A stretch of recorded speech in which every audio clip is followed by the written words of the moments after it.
नमस्कार दोस्तों और आपका स्वागत है मेरे इस नए वीडियो में। आज के वीडियो में हम बात करेंगे TCL के हाल ही में लॉन्च हुई C सीरीज़ के टेलीविजन्स के बारे में।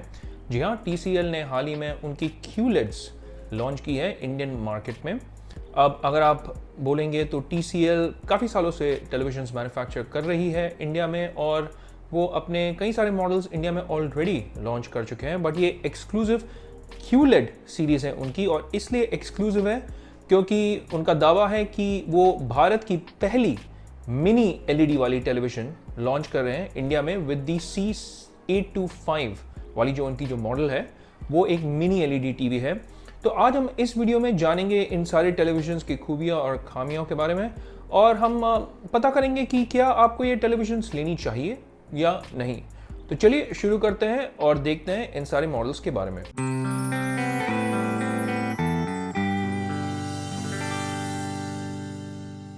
वीडियो को शुरुआत करने से पहले मुझे बस एक चीज़ आप लोगों से शेयर करनी है और वो ये कि इस वीडियो में आप जो भी इंफॉर्मेशन देखेंगे और मैंने एक चार्ट भी बनाया हुआ है, इनफैक्ट मैं ये डिस्क्रिप्शन बॉक्स में डाल दूंगा इसका एक लिंक।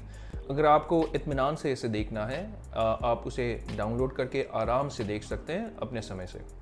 और इस चार्ट में जो इन्फॉर्मेशन आपको मिलेगी वो मैंने TCL के इंडियन वेबसाइट से ली हुई है और मैं इसलिए इंडियन वेबसाइट बोल रहा हूँ क्योंकि इनकी जो ग्लोबल वेबसाइट है उन पे इन सारी टेलीविजन्स के जो डिटेल्स है वो थोड़े से ऊपर नीचे हैं।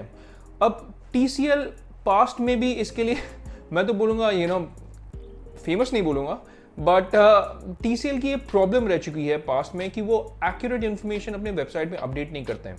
जैसे कि उनकी एक मॉडल थी, I believe it was P715, ये पर्टिकुलर मॉडल जो इन्होंने लॉन्च की थी इंडियन मार्केट में, तो उनके वेबसाइट में एडवर्टाइज्ड था कि ये डॉल्बी विजन के साथ आएगी बट एक्चुअली में डॉल्बी विजन के साथ नहीं आती, आई थी। सो कुछ जो इन्फॉर्मेशन है वो ऊपर नीचे है बट मैं बस ये बताना चाहता हूँ कि ये सारी इन्फॉर्मेशन जो है मैंने इनकी इंडियन वेबसाइट से ली हुई है, ग्लोबल वेबसाइट से नहीं। और ग्लोबल और इंडियन वेबसाइट में कुछ अंतर है इंफॉर्मेशन के बारे में, जहाँ तक हम इंफॉर्मेशन देखें इन सारे मॉडल्स के बारे में। बट मैं एक और चीज़ बताना चाहूँगा कि ये एक कॉमन ट्रेंड है टीवी मैन्युफैक्चरर्स में कि कई बार उन्होंने यूरोप में अगर कोई मॉडल लॉन्च किए तो कुछ थोड़े से चेंजेस करके वो सेम मॉडल को दूसरे रीजन में लॉन्च करते हैं। जैसे कि मैं इस टेलीविज़न के बारे में बात कर लूँ, सैमसंग की AU9000 वाली जो सीरीज़ है, मॉडल नंबर तो चेंज हुआ ही था AU9070, बट इसकी जो स्टैंड है वो भी थोड़ी डिफरेंट है। अगर हम यूरोपियन मॉडल या अगर हम अमेरिकन मॉडल के बारे में बात करें तो कुछ ऐसी चीज़ें होती है जो डिफरेंट होती है, जी हाँ, बट मेनली जो टीवी के अंदर होती है और इसके जो टीवी के फीचर्स होते हैं वो जनरली डिफरेंट नहीं होते हैं। एस्थेटिकली कुछ चेंजेस आ सकते हैं बट इंटरनली ज़्यादा करके मैंने नोटिस किया है हिस्टोरिकली वो ज़्यादा चेंजेस नहीं होते हैं। बट मैं बस ये बताना चाहता था इस वीडियो को शुरू करने के पहले कि ये सारे जो इन्फॉर्मेशन जो आप देखेंगे अब वो TCL की इंडियन वेबसाइट से, मैं बार बार कह रहा हूँ, तो आप just take it with a grain of salt, मैं बस यही बताना चाहूँगा। ओके, तो शुरू करते हैं और हमेशा की तरह इस वीडियो में भी मैं 4 चीज़ों पे गौर रखूँगा। नंबर 1 हो गया आपका पिक्चर क्वालिटी, नंबर 2 हो गया आपका साउंड, नंबर 3 फीचर्स और नंबर 4 प्राइस।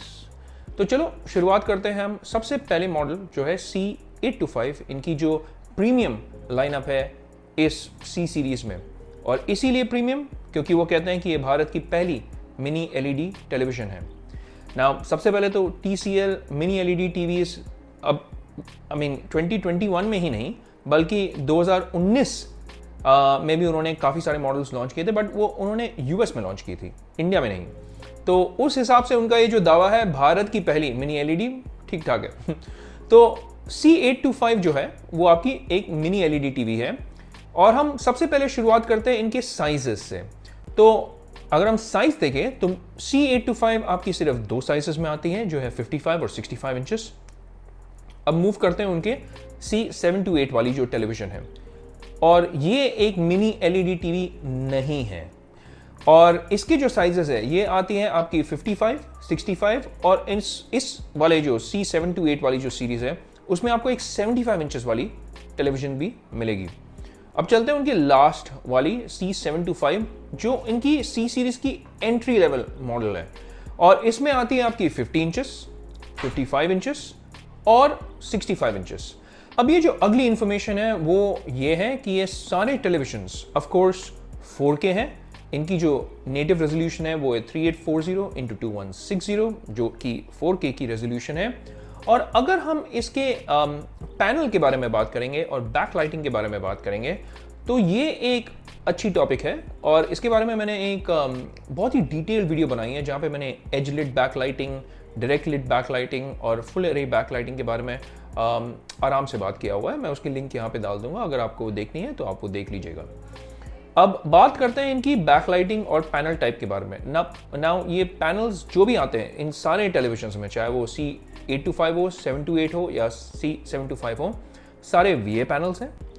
पर इसमें जो C825 है उसमें आपको फुल अरे बैकलाइटिंग मिलेगी क्योंकि इसमें मिनी LEDs आते हैं जो आपके टेलीविजन में फैले हुए हैं। जो छोटे छोटे लाइट्स हैं पूरे टेलीविजन के पैनल में फैले हुए हैं और इसीलिए इसे मिनी LED टेलीविजन्स कहा जाता है।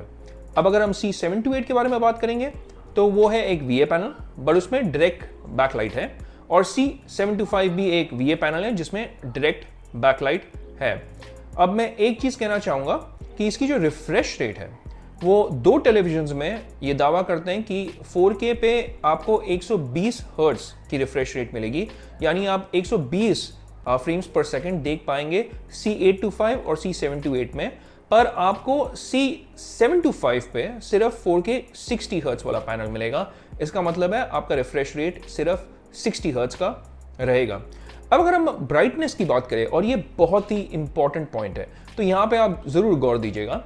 इसकी ब्राइटनेस की अगर हम बात करें ना तो सिर्फ C825 जो है उसमें आपको 500 निट की ब्राइटनेस मिलती है।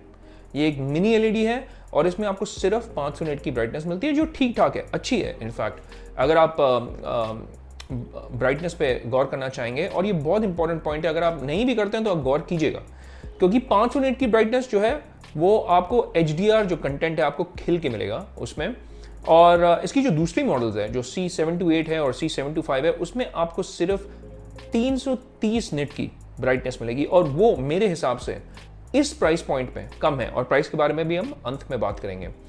330 निट की ब्राइटनेस आपको लगेगी आंखों में, और क्यों लगेगी? क्योंकि सपोज आप एक ब्राइट रूम में बैठे हुए हैं, आपके रूम में काफ़ी रोशनी आ रही है बाहर से, सनलाइट जो है, और वो अगर आपके टेलीविजन के पैनल पे पड़ेगी, आप जो पिक्चर क्वालिटी है उसे आप ठीक से देख नहीं पाएंगे। आपके जो डार्क सीन्स है ना उसमें काफ़ी रिफ्लेक्शंस आएंगे, और क्योंकि ये टेलीविजन की ब्राइटनेस सिर्फ 330 निट की है आपको वो दिखेगी। 500 निट रिस्पेक्टेबल है, काफ़ी अच्छी है। इनफैक्ट आप HDR कंटेंट को एंजॉय कर पाएंगे। तो अगर आप एक टेलीविजन ले रहे हैं और उसे रख रहे हैं ऐसी जगह में जहाँ पे बहुत सारी रोशनी आ रही है रूम के अंदर, तब तो आपको C825 ही लेनी चाहिए इन तीनों के बराबरी में। और पैनल ब्राइटनेस एक बहुत ही इंपॉर्टेंट पॉइंट है क्योंकि जो नेक्स्ट पॉइंट है जो HDR है वो भी पैनल ब्राइटनेस से जुड़ी हुई है। जितनी अच्छी आपकी ब्राइटनेस उतना आपका HDR कंटेंट जो है वो खिल के आपको दिखेगा। अगर आपके HDR कंटेंट में ब्राइटनेस सिर्फ 300 निट की है, 280 निट की है, तो यार आप चाहे उसे आप उसमें डोल्बी विजन आए, HDR 10+ आए, कोई फायदा नहीं है, क्योंकि आप 330 निट की ब्राइटनेस, 280 निट की ब्राइटनेस में क्या एंजॉय कर पाएंगे? याद रखिएगा डोल्बी विजन वाली जो कंटेंट है ना वो 10,000 निट्स की ब्राइटनेस तक पहुंच पाती है, और उसी लिए उस टेक्नोलॉजी को बनाया गया था ताकि वो 10,000 निट्स की पीक ब्राइटनेस तक पहुंच पाए।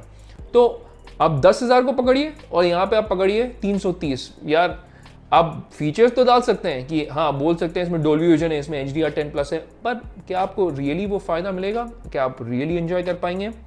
मेरे हिसाब से नहीं।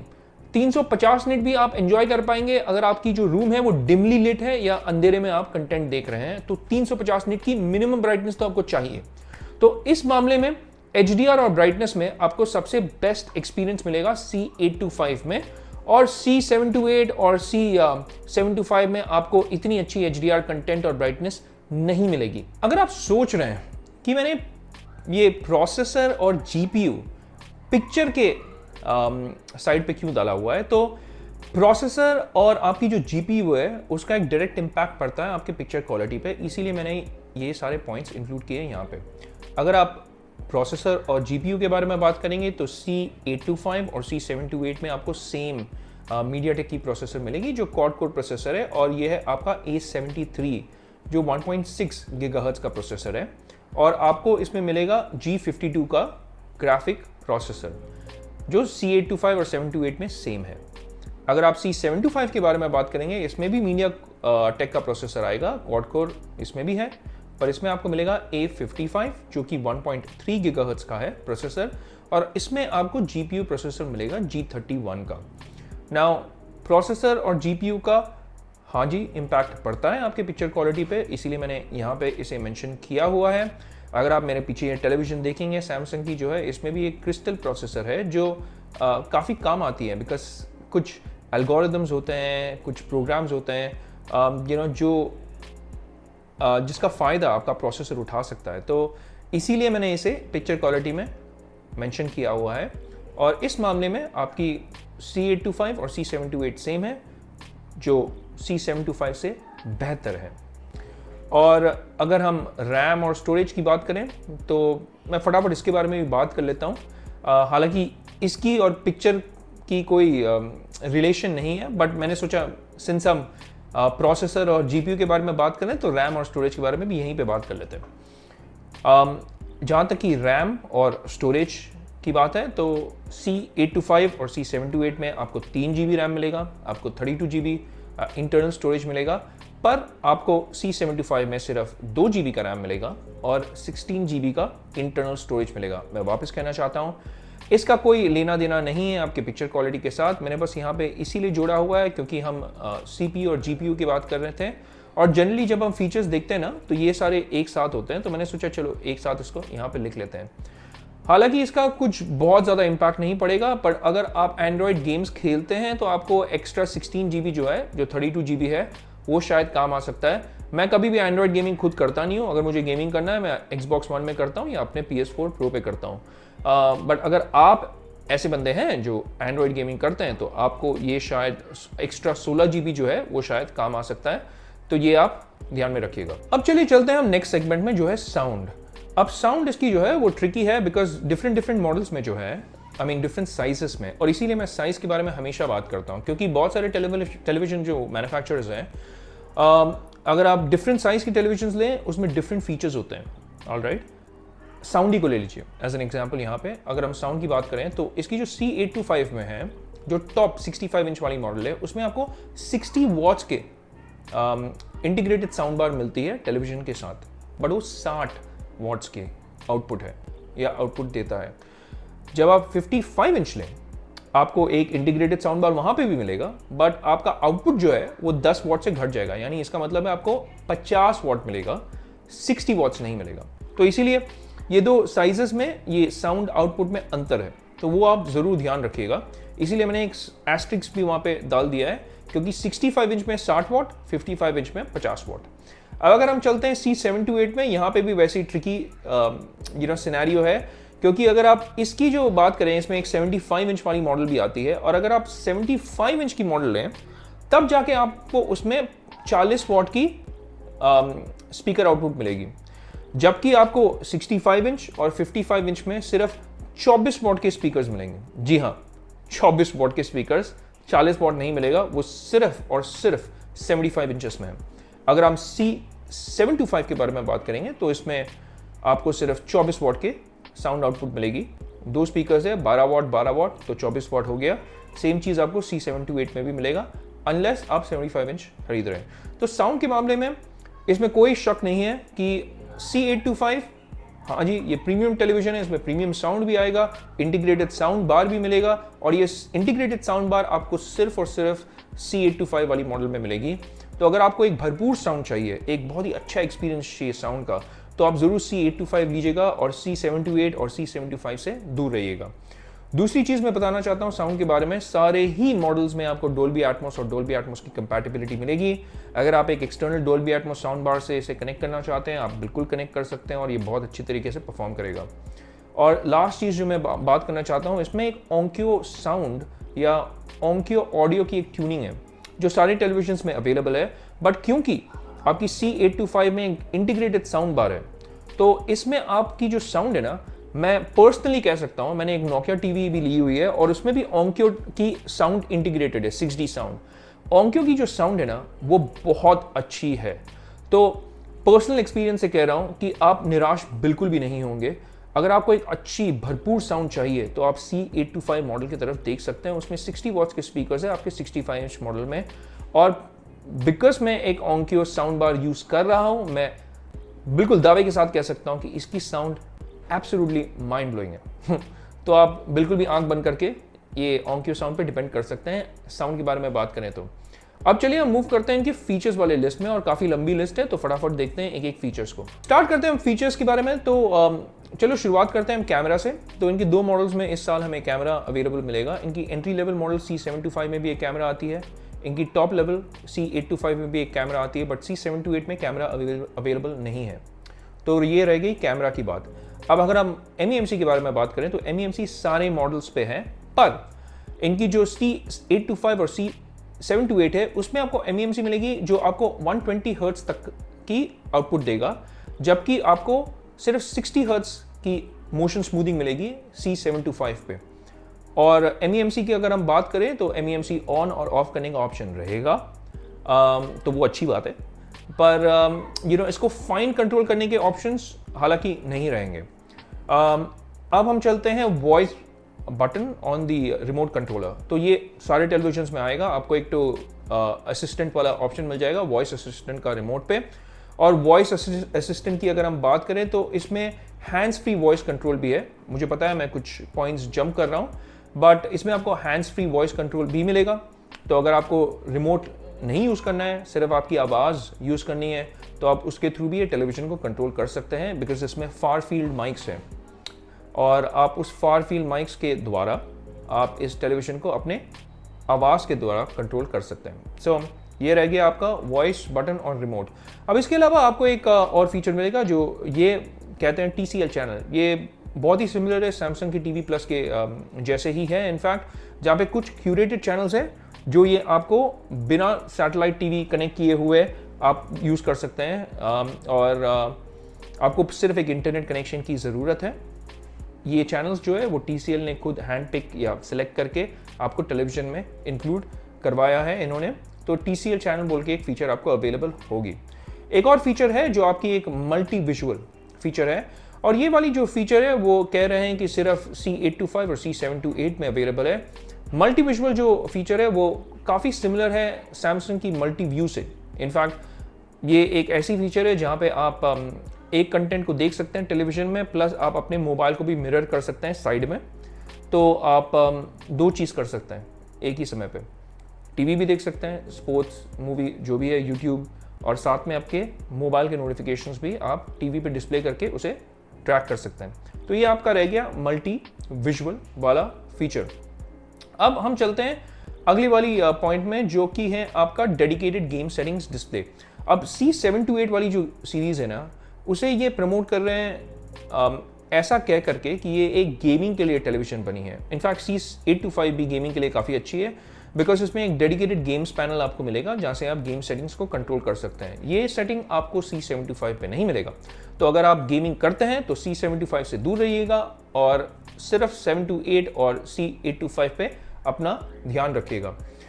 तो आपको डेडिकेटेड गेम सेटिंग्स मिलेगा, आपको वेरिएबल रिफ्रेश रेट मिलेगा। जी हाँ, आपको VRR का सपोर्ट मिलेगा। तो अगर आपके पास PC है, अगर आपके पास Xbox सीरीज S और X है, तो आप ये वेरिएबल रिफ्रेश रेट का आनंद उठा सकते हैं। और आपको ये सिर्फ C728 और C825 पे मिलेगा।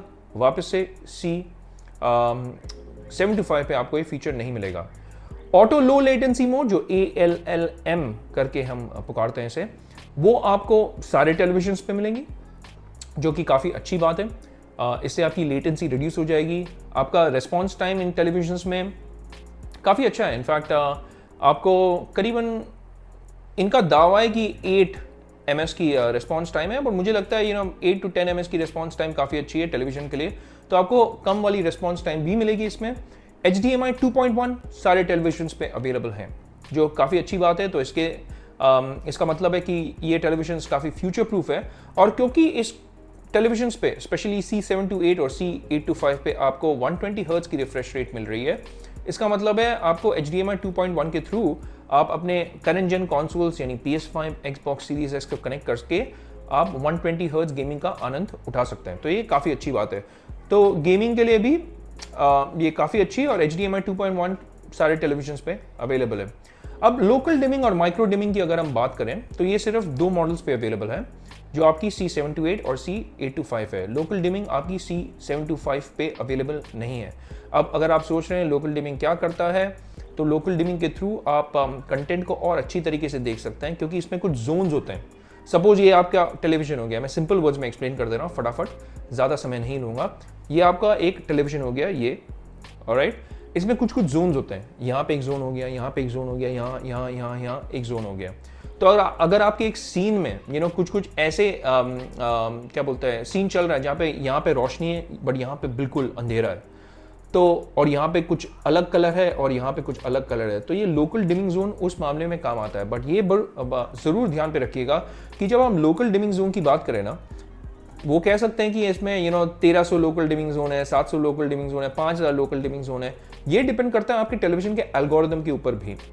तो आपकी जो पिक्चर इंजन है, आपका जो प्रोसेसर है, आपके जो एल्गोरिदम्स हैं, अगर आपने उसको फाइन ट्यून नहीं किया है तो चाहे आपके टीवी में 5000 लोकल डिमिंग जोन हो, और अगर मैं उसे एक कंपेयर करूं ऐसे टेलीविजन में जहां पे सिर्फ 1000 लोकल डिमिंग जोन हो, बट उसकी एल्गोरिदम जो है वो काफ़ी अच्छी है, तो वो टेलीविजन और अच्छे तरीके से परफॉर्म करेगा। इसके एग्जाम्पल्स हम देख चुके हैं सोनी टेलीविजन्स में भी। कुछ सोनी टीवीज में कम लोकल डिमिंग जोन्स हैं, बट वो काफ़ी अच्छा परफॉर्म करते हैं in fact compare to 1296 local dimming zone जो इनका दावा है, जो इनके टेलीविजन्स पे है। और वो रही बात लोकल डिमिंग के बारे में। अब चलते हैं कनेक्टिविटी के बारे में। तो कनेक्टिविटी के मामले में ये काफ़ी अच्छी है, बिकॉज इसमें डुअल बैंड वाईफाई आता है और सारे मॉडल्स पे डुअल बैंड वाईफाई आता है।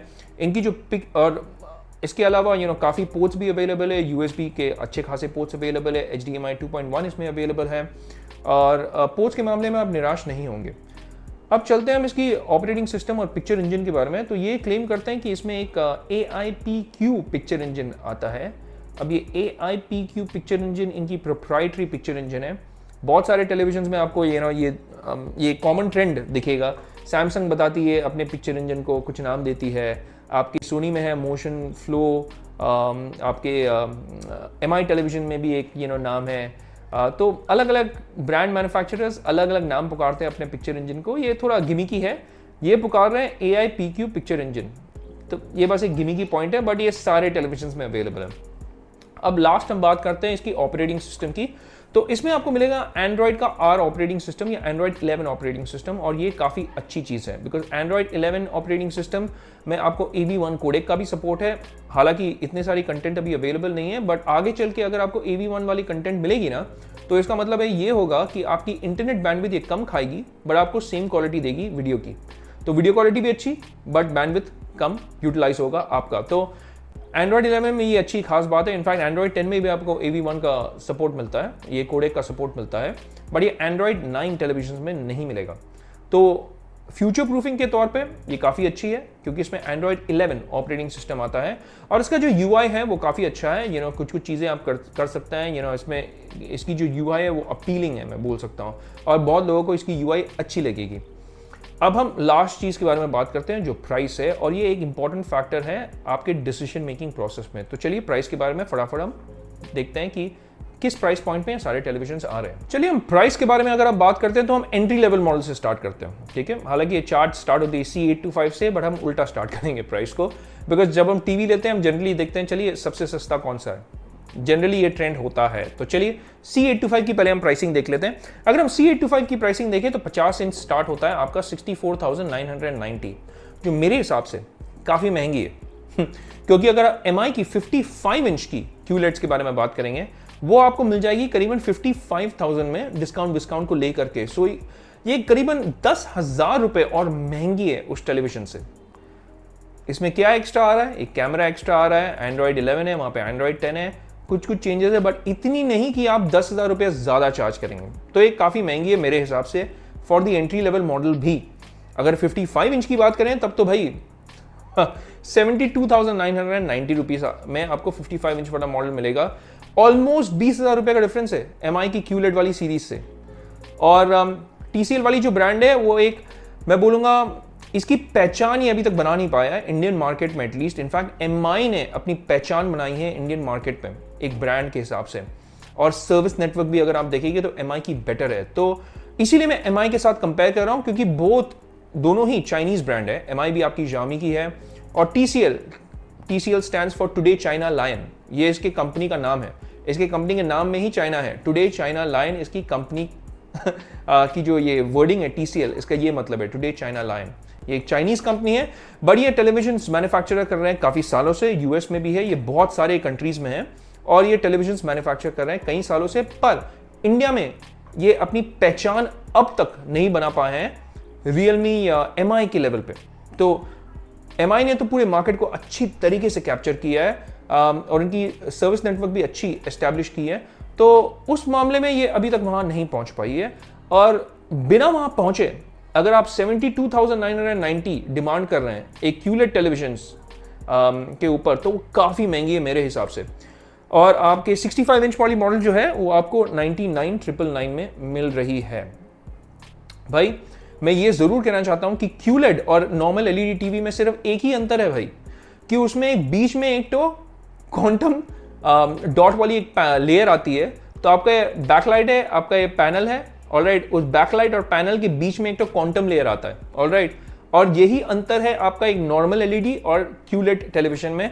ये जो लेयर है ना, वो आपके कलर्स को सैचुरेट करेगा, बूस्ट करेगा, ब्राइटनेस को हल्का सा बूस्ट देगा। तो बस वही करता है QLED टेलीविजन। क्या आप उसके लिए करीबन 30 या 40 हज़ार ज्यादा खर्च करना चाहते हैं? क्योंकि एमआई की कुछ टेलीविजन आती है और उसमें भी ब्राइटनेस इतनी ही है, आप बोलेंगे 250 280 नीट की ब्राइटनेस है। इनफैक्ट आप अगर OnePlus की टीवीज लें जो हाल ही में लॉन्च हुई है, U1S, 330 नीट की ब्राइटनेस उसमें भी आती है करीबन, बट वो ऐसे प्राइस पॉइंट पे आता है जो काफ़ी कंपेरेटिव है। यहाँ पे आप 1 लाख रुपए दे रहे हैं 65 इंच, वो भी एंट्री मॉडल है। चलिए अब मूव करते हैं अब C728 की तरफ, जो स्टार्ट होती है 55 इंचेस से। वापस हम देख रहे हैं ये काफ़ी महंगी है, क्योंकि ये करीबन 80,000 रुपए में आ रही है 55 इंचेस। जी हाँ, 80,000। अगर हम एमआई से वापस कंपेयर करें, वो 55,000 में आ रही है। तो भाई मैं TCL क्यों लूंगा, जबकि मुझे 55 इंच की एमआई टेलीविजन मिल रही है जिसकी आफ्टर सेल सर्विस नेटवर्क अच्छी है, और ये काफ़ी अच्छे तरीके से मार्केट को कैप्चर करके रखी हुई है एमआई टेलीविजन ने, और ये रिलायबल ब्रांड है एटलीस्ट इंडिया में। मैं ये नहीं कर रहा हूँ कि TCL रिलायबल ब्रांड नहीं है, प्लीज़ मुझे गलत मत समझिएगा, क्योंकि यूएस में इनके कुछ मॉडल्स हैं जो सोनी, सैमसंग, LG जैसे ब्रांड्स को बराबर की टक्कर देते हैं। इनफैक्ट इनकी कुछ टीवीज ऐसी हैं, कुछ मॉडल्स ऐसी हैं जो एकदम से अच्छी पिक्चर क्वालिटी प्रोड्यूस करता है। सो मुझे प्लीज गलत मत समझिएगा, TCL ऐसी ब्रांड नहीं है जो घटिया टीवी बनाता है, ये काफी अच्छी टीवीज बनाते हैं। पर इस प्राइस पॉइंट पे भाई इंडियन मार्केट जो है वो काफी कंपेरेटिव है। इस प्राइस पॉइंट पे आप कंपीट नहीं कर पाएंगे आपके OnePlus से, आप कंपीट नहीं कर पाएंगे आपके MI से। इनफैक्ट OnePlus ने भी तो ट्राई किया था, उन्होंने QLED टीवीज लॉन्च की थी सबसे पहले, और आखिर में उनको भी समझ में आ गया कि भाई इतनी महंगी टीवी इंडिया में तो नहीं काम करेगी। तो तब जाके उन्होंने OnePlus की U1S सीरीज भी यहाँ पे लॉन्च की। हालांकि वो QLED नहीं है, बट काफी कंपेरेटिव प्राइस पे आती है। अब चलिए हम मूव करते हैं 65 इंच पे। 65 इंच आपकी आती है 1,02,990 रुपए में, भाई वापस से बहुत महंगी, और 75 इंचेस 1,59,000, जबकि MI की वापस टेलीविजन आती है 1,15,000 रुपए में। करीबन आपको दिखेगा 50,000 रुपए का डिफरेंस। इसमें आप एक और टेलीविजन ले सकते हैं और अपने बेडरूम में डाल सकते हैं। और हम बात करें 75 इंचेस की, जी हाँ 75 इंच की टीवी आपको 1,60,000 रुपए में मिल रही है। तो प्राइस के मामले में तो भाई इन्होंने ऐसी प्राइसिंग की है कि बिल्कुल भी गंदी प्राइसिंग है, एकदम भी कंपेरेटिव प्राइसिंग नहीं है। मैं एक और एग्जांपल देता हूं, इनफैक्ट जब हम C825 के बारे में बात करेंगे। चलिए C825 के बाद ऊपर जंप करते हैं। हाँ, मैं समझता हूं कि ये मिनी LED टेलीविजन हैं, और ये एक नॉर्मल LED टेलीविजन और VA डायरेक्ट LED की बैकलाइटिंग से बेहतर है, क्योंकि इसमें फुल एरे बैकलाइटिंग है, इसमें मिनी LEDs आती हैं। बट ये चार्ज कर रहे हैं आपके 55 इंचेस के लिए 1,14,990, और 65 इंचेस आपकी आती है 1,50,000 रुपए में। अब मैं बस यहीं पे एक चीज कहना चाहता हूं भाई, आपको जो 65 इंच की ना टेलीविजन वाली जो एरिया है, आपको सैमसंग की फ्रेम टीवी, वो भी 2021 की मॉडल, आपको मिलेगी 1,25,000 रुपए में। आपको पिछले साल की जो मॉडल है फ्रेम 2020 की, वो तो आपको 1,25,000 से कम में मिलेगी। तो भाई सवाल ये उठता है, अब वो तो मैंने सैमसंग का एग्जाम्पल दिया, चलो एक और एग्जाम्पल दे दूं। सोनी की अगर आप X80J को देखेंगे या फिर LG की Nano 86 भी देखेंगे, भाई वो इससे सस्ती है। तो मेरा सवाल यही उठेगा कि मैं भाई ऐसे ब्रांड को क्यों लूं जिसकी एक पहचान नहीं है अभी इंडियन मार्केट में, आफ्टर सेल्स नेटवर्क भी इतनी स्ट्रांग नहीं है। जबकि LG, सैमसंग, सोनी जैसी वेल नोन ब्रांड्स आपको एक 65 इंच टीवी दे रहा है जो इससे 25,000 रुपए सस्ती है। भाई मैं तो दिमाग ही नहीं लगाऊंगा, मैं सैमसंग की फ्रेम 2021 वाली टीवी लूंगा, क्योंकि उसमें ऑलमोस्ट सेम मॉडल्स है। भाई मिनी LED नहीं है, क्या फर्क पड़ता है? आप थोड़ी ना टीवी को खोल के उसमें देखने वाले हैं कि अंदर में कितने बल्ब्स लगे हुए हैं, वो तो आप नहीं करेंगे। और चलिए मैं मानता हूं कि फुल एरे टीवी नहीं है, बट अगेन ज्यादा फर्क नहीं पड़ेगा। आपके सैमसंग टीवी में डुअल LED बैकलाइट की टेक्नोलॉजी आती है, आपको वहां पे भी 4K 120 हर्ट्ज मिलेगा, VRR मिलेगा, ऑटो लो लेटेंसी मोड मिलेगा, गेमिंग मोड मिलेगा। इनफैक्ट आप वहां पे दावे के साथ मैं कह सकता हूं कि सैमसंग की जो फ्रेम टीवी है 2021, आपको PS5 में आपको 4K पे 120 हर्ट्ज विद HDR मिलेगा। मुझे ये नहीं पता है कि ये 4K 120 हर्ट्ज विद HDR दे पाएगा कि नहीं, मुझे नहीं लगता ये दे पाएगा। तो अगर आप 1,50,000 रुपया चार्ज कर रहे हैं ऐसे मार्केट में जहां पे बड़े बड़े ब्रांड्स सोनी, सैमसंग, LG आपको 1,25,000, 1,30,000, 1,35,000 में आपके 65 इंच वाले टेलीविजन दे रहे हैं, तो मैं वो टेलीविजन क्यों नहीं लूंगा, ये क्यों लूंगा? तो भाई देखिए, TCL के साथ मेरी कोई दुश्मनी नहीं है और TCL में वापस से कह रहा हूँ काफ़ी अच्छे टेलीविजन बनाता है दूसरे मार्केट्स के लिए। US में उन्होंने काफ़ी अच्छे मॉडल्स लॉन्च किए हैं, बट इंडिया में इस प्राइसिंग में मुझे नहीं लगता ये काम चलेगा, क्योंकि from the price to value ratio इसमें कोई भी वैल्यू नहीं है।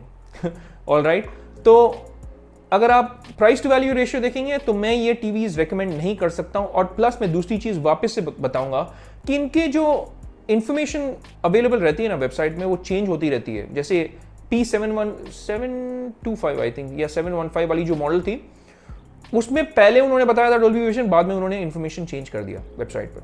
ऑलराइट, हालांकि उसमें डोल्बी विजन नहीं था, उन्होंने कहा कि डोल्बी विजन के साथ आएगा अपने वेबसाइट पे। ऐसी कुछ सारी चीज़ें हैं। और अगर आप इसके जो इन्फॉर्मेशन जो मैं ये चार्ट आप लोगों से शेयर करूंगा, अगर आप ग्लोबल वेबसाइट के साथ अगर कंपेयर करेंगे, वहां पे भी थोड़ी बहुत आपको चेंजेस मिलेगी। चलिए मैं बोल सकता हूं कि चलिए ग्लोबल मॉडल या यूरोपियन मॉडल्स, अमेरिकन मॉडल्स में कुछ कुछ डिफरेंस हो सकता है, थोड़ा बहुत अंतर हो सकता है, तो चलो ठीक है, मानते हैं। बट ऐसा दावा करना कि डोल्बी विजन है बट नहीं देना, वो एक डेंजरस बात है। ऑलराइट, तो वो आप जरूर ध्यान में रखिएगा। तो उस हिसाब से मैं TCL की C सीरीज, हालांकि इसमें कुछ कुछ फीचर्स ऐसी हैं जो काफ़ी अच्छी है, मैं रेकमेंड नहीं कर सकता हूँ। और इसीलिए रेकमेंड नहीं कर सकता हूँ क्योंकि आपको इस प्राइस पॉइंट में और भी बेहतरीन टेलीविजन मिलेंगे, वो भी बड़े ब्रांड से, LG, सैमसंग और सोनी। मैंने कुछ कुछ एग्जाम्पल्स आपको दे दिए हैं, जैसे सैमसंग फ्रेम 2021, जैसे आपकी सोनी की X80 या X90J जो लॉन्च हुई थी। इनफैक्ट आप पिछले साल के मॉडल से भी कंपेयर करेंगे, X9000H आई बिलीव वो मॉडल थी सोनी की, वो भी काफ़ी अच्छी है। और LG की Nano 86 काफ़ी अच्छी टीवीज़ है। कंपैरिजन ब्रांड के मामले पे, value for money, price to ratio में ये नहीं compete कर सकते, और इसीलिए रिकमेंडेशन मेरी नहीं है। मैं इसलिए नहीं कह रहा हूँ क्योंकि ये चाइनीज़ कंपनी है। अगर आपने मेरी वीडियोस देखी हुई है, मैं खुद पंजाबी चाइनीज़ हूँ, तो भाई मैं आधा चाइनीज़ हूँ। अब चाहे वो टेलीविजन्स अमेरिका में बने हो, कनाडा में बने हो, भारत में बने हो, चाइना में बने हो, एज लॉन्ग या झुमरी तलैया में क्यों ना बने हो, जब तक कि वो अच्छी प्रोडक्ट है मैं रेकमेंड करूंगा। अगर अच्छी प्रोडक्ट नहीं है तो मैं क्यों रेकमेंड करूंगा? आई मीन इस मामले में तो अच्छी प्रोडक्ट है, बट प्राइस पॉइंट के हिसाब से, प्राइस टू वैल्यू रेशियो के हिसाब से ये नहीं जमेगा, बिल्कुल भी नहीं जमेगा। तो इसलिए मैं ये C सीरीज की टीवीज को रेकमेंड नहीं कर सकता हूं। और अगर आप मार्केट में हैं, मैं जरूर रेकमेंड करूंगा कि अगर आप ये लेने के बारे में सोच भी रहे हैं ना, तो आप ऑफलाइन रिटेलर से लीजिएगा, क्योंकि ऑफलाइन जो ऑफलाइन रिटेलर्स हैं वो आपको कुछ एक्स्ट्रा इन्फॉर्मेशन दे सकते हैं इन टेलीविजन के बारे में। और अगर आपसे हो सकता है तो आप जाके जरूर देखिएगा इन टीवीज को शोरूम में या दुकान में, क्योंकि कुछ कुछ ऐसी चीजें हैं जो शायद ऑनलाइन में कुछ इन्फॉर्मेशन इन्होंने मिस कर दिया हो या मिसलीडिंग हो अभी के लिए, तो मैं वो जरूर रिकमेंड करूंगा। अगर आप इन टीवीज़ को लेने के बारे में सोच रहे हैं, बट मैं तो बोलूँगा सोचे ही मत क्योंकि इस प्राइस पॉइंट में कोई फ़ायदा नहीं है तो ये थी मेरी वीडियो TCL की C सीरीज़ की, स्पेशली QLEDs के बारे में। और जो मैंने सारे टेलीविजन के बारे में बोला ना, LG, सोनी और सैमसंग, वो भी QLEDs है बाय द वे। सैमसंग की frame TV QLED, nano TV LG QLED, try luminous display आती है आपको X90 J में, वो भी QLED, सारी QLEDs ही हैं। तो ऐसा नहीं है कि ये QLEDs है और वो ब्रांड्स वाली टीवी QLEDs नहीं है, वो नॉर्मल LEDs है, नहीं, वो सारी भी QLEDs है, तब भी प्राइस में इतना डिफरेंस है। तो भाई मेरे तरफ से वापस मैं कहना चाहता हूँ, टीवीज बुरी नहीं है but price to value ratio बिल्कुल बुरी है, तो आप इन टीवी से दूर रहिए, मेरी रिकमेंडेशन नहीं होगी ये टीवीज लेने में। तो चलिए हम एंड करते हैं इस वीडियो को। होपफुली मैंने काफ़ी सारे पॉइंट्स कवर किए हैं इस वीडियो में। अगर आपको कोई भी डाउट होगा, अगर आपको कोई भी सवाल पूछना है, तो आप कमेंट्स के द्वारा मुझसे जुड़े रह सकते हैं, आप मुझसे वो सवाल पूछ सकते हैं, मैं कुछ ही घंटों में आपका जवाब दे दूंगा। और आप प्लीज़ लाइक और सब्सक्राइब बटन को ज़रूर दबाइएगा, काफ़ी मायने रखता है मेरे यूट्यूब चैनल के ग्रोथ के लिए। और आप वो घंटा भी बजा दीजिएगा, वो घंटी ज़रूर बजा दीजिएगा, ताकि जब भी मैं एक नई वीडियो रिलीज़ करूँ ना, आपको पता चल जाएगा कि मैंने एक नई वीडियो रिलीज़ की है। तो भाई आज के वीडियो के लिए इतना ही, हम मिलेंगे अगले वीडियो में। तब तक के लिए मैं इजाज़त चाहता हूँ आप लोगों से, और it's a rap for this one, जैसे मैं अपनी इंग्लिश वीडियोज़ में भी बोलता हूँ। और अगली वीडियो में मिलेंगे वापस से दोस्तों। Take care, stay safe and may God bless you all.